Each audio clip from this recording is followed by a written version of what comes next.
Well, we're here in the studio in Glen Cove, year 2002. Not too far from Northport, and I'll tell you what I'm going to do.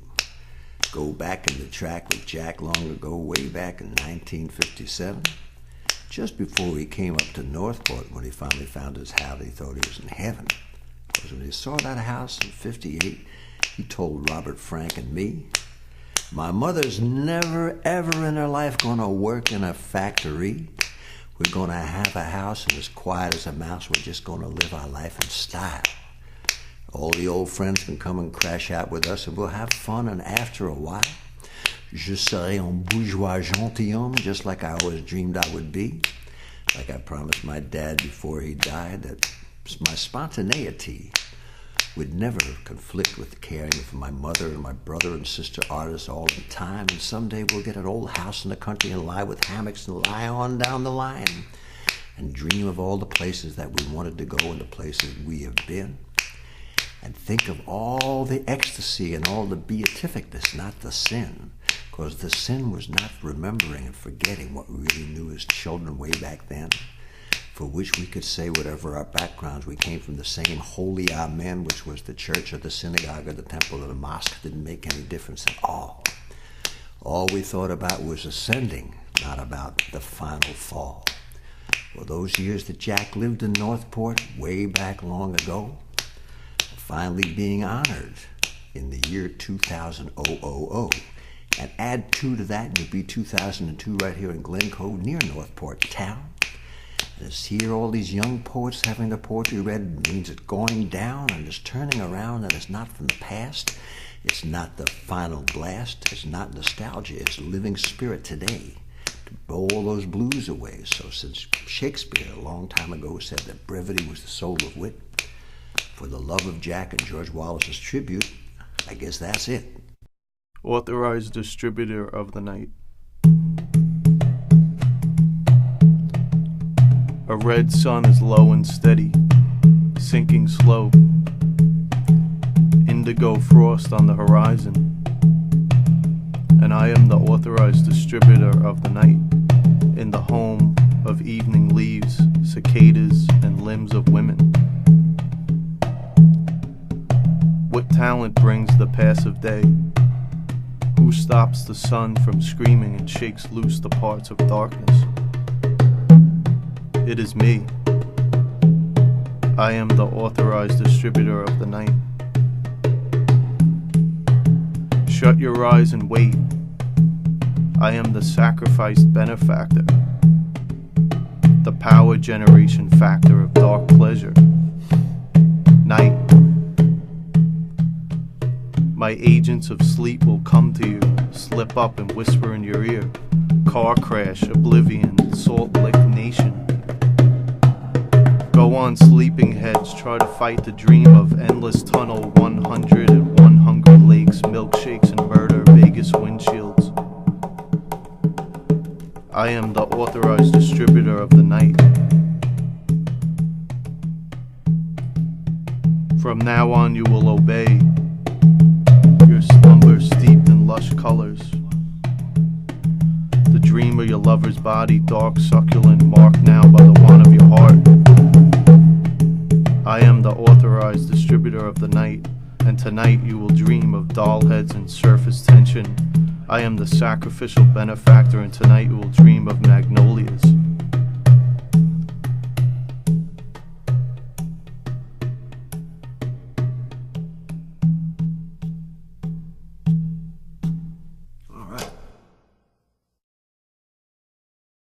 Quite the lady. That old mountain crept up on me so quick, you'd think I hadn't been driving straight at her. Think I never knew about her at all, even though she's where I've been heading since dawn broke. Must have been when you was blowing smoke rings out of your left ear, I lost sight of her. Said your stepmother taught you to concentrate the flow of it.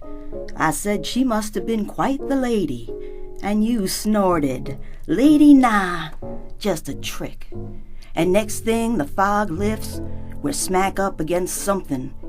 Ain't sky, you cuss softly, still smoking like a mother.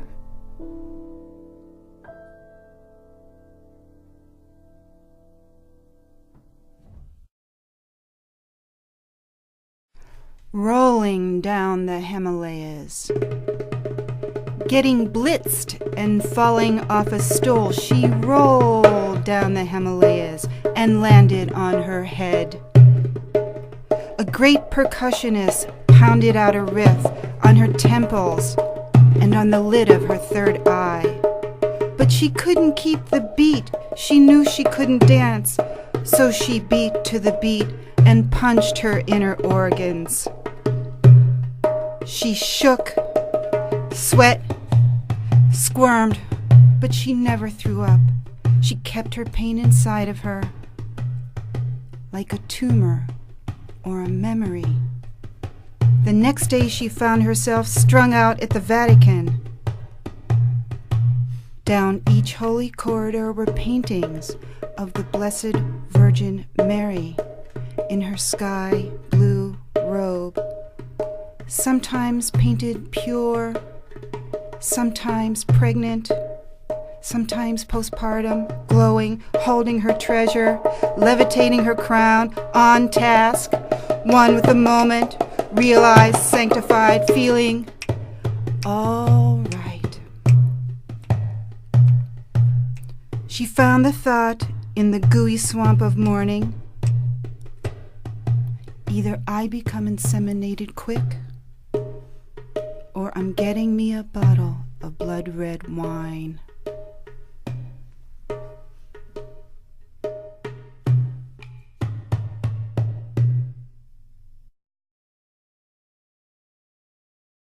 In her litter garden. Here's a mad yellow W, hanging butt up on the fence post. A bright blue Q is perched terribly in the crook of a maple. A troop of K's has invaded the Pachysandra. So much work to be done. Green peas climb the fences. She reaches for a rake and makes a small pile out of some old brown X's. To anyone else, like me, it is just spring. Out of the cherry tree, a wild burst of flower fall. In her face and in her hair, I can see the ample voweled dance of the world. And she repeats to herself, work to be done. Looking out among bright tulips, she spies a drunk white bee. Among the sunny blades of grass, C's and H's sprawl in her ear, all the raucous consonants clattering. See, she cries again, arm in arm, a few G's she had forgotten about have stumbled unashamed out of the woods. Other letters with them too. See, she says, a look of triumph, but only her mouth makes the words. She is speechless in the wind, out in her litter garden. Another hopeless Y has fallen flat on its face.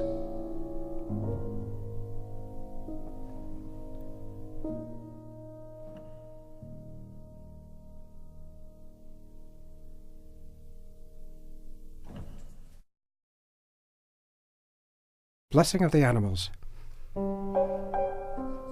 So normal in paradise.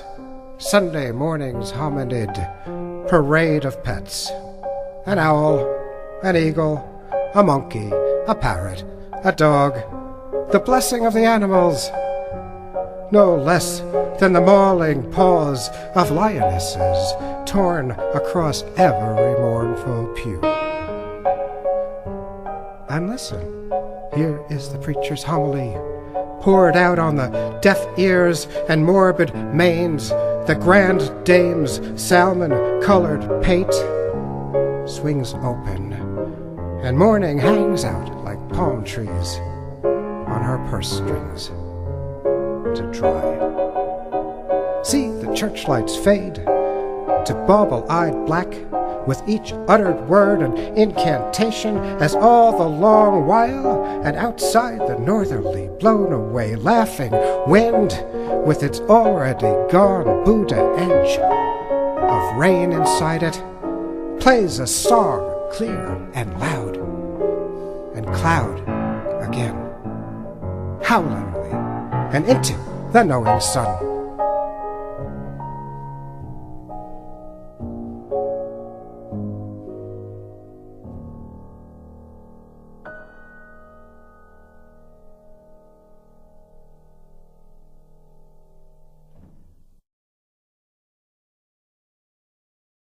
The belly of God. Jack says, "Take this kitten," and throws it at me, and I catch it, and Jack says, "Go on ahead and put your nose in its belly." "Go on," he says, "go on." And I pick the kitty up. It's meowing like a mad lady, and I sure enough nuzzle its belly, and I say to Jack, "Nothing like this." And he grunts, "It's like God." And I start to sneeze, and the kitty scratches my nose, and I cuss it and say, "Hey, Jack, what you feed this thing ain't no thing," he says. "So you feed it mouse," I say. "No way," he says. And I say, "Good thing, Jack, I got a thing for mice bellies, 'cause when they scurry over my bedcloth at night, I feel less like I'm lonely. So don't never feed my friends to your friends." And Jack says, "It's a deal." So we shake on it, and the kitty belches. I hold the cloth to my bloody nose, and the night settles down just like a soft blanket.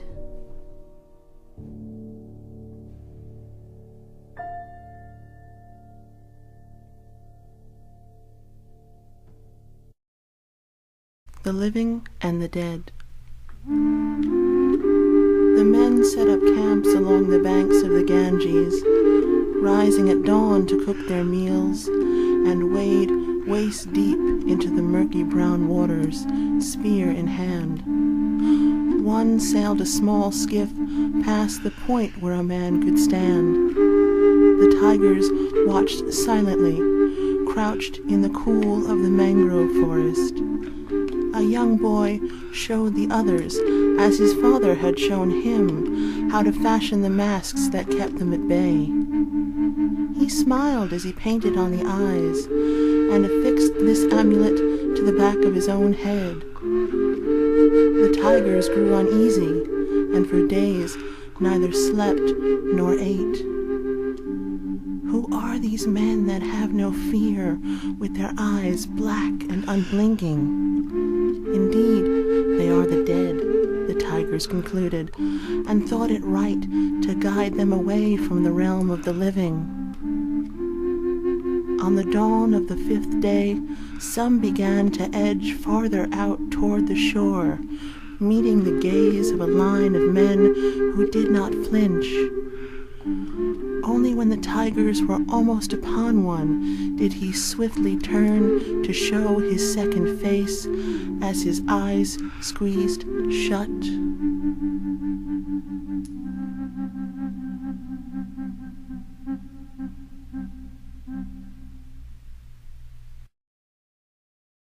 In emptiness and silence, I called to you who awakened me. You knocked 4-7 in the wall of my living room. I went to Northport. Your pants hung from the hook you left them on, nothing in them. To feel the world is not real. To think of nothing, I put my hands in your pockets.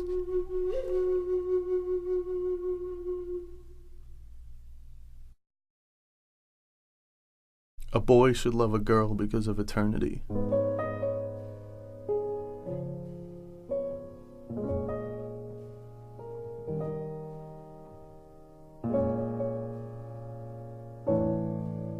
A boy should love a girl because of eternity. Because the stars tip their hats good night, and the dark blue sky is the bluest curtain in the universe. A girl should love a boy because as we run blind along the garden wall, the afternoon sun steals skin from our bare shoulders, and the grass smiles how its scattered seed dust is secretly our warm bodies. A boy should love a boy because of eternity. The rosy dawn is putting on a big black hat and going,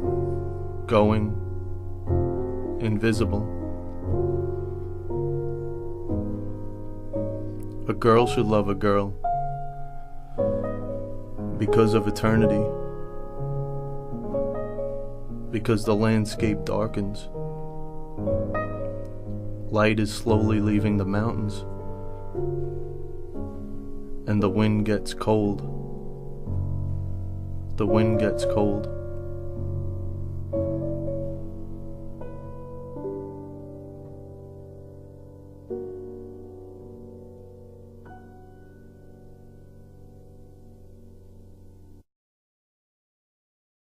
How I Made the New York Times.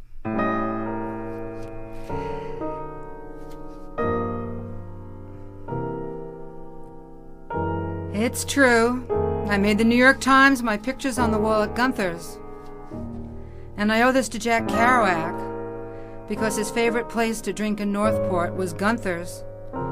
And in memory of his birth, his poetry and death, an influence on how we write today, which swirl around in some recognition, universal consciousness. In New York City, someone at the time said, "Go and get some local color at that bar in Northport where Jack used to hang out." And the photographer came to our village and said, "Continue with whatever, act natural." Jeannie and I played pool while he took pictures, had us pose. Said in 2 weeks the article would appear in the Long Island section of the paper. We waited, and the Sunday Times appeared. And my picture was not what I had expected. The one they used had me backside to the camera, standing at the bar, a glass raised to my mouth, drinking that good blackberry brandy. And that's the picture everyone sees, and why my old boyfriend calls me late at night to say how good I look from that angle. But he's always drunk. And some people say they could have been in the picture, but they weren't there. Or they left with the clamor who thought the photographer was from the EPA and did a U-turn going 90 miles an hour. Or they didn't want to be photographed, you know? I say sour grapes. It's the New York Times and I made it. Thank you, Jack.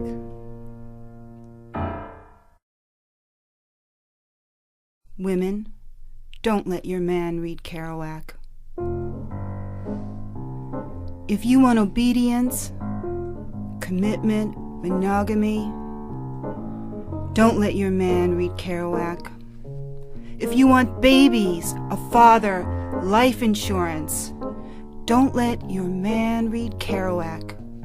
If you want your grass mowed, screens washed, garage organized, don't let your man read Kerouac. If you belong to the PTA, Methodist Church, or intend to run for office, don't let your man read Kerouac. If you fear AIDS, TB, DTs, don't let your man read Kerouac. If you're a morning person, don't let your man read Kerouac. If you refinish furniture, collect fine art, or any other breakables, don't let your man read Kerouac. Unless you can dance ecstatically with your reflection in a spilled martini, or lick tattoos off a sailor, unless you can disappear like a shot of tequila and reappear like a thumb-sized roach, do not let your Man, read Kerouac.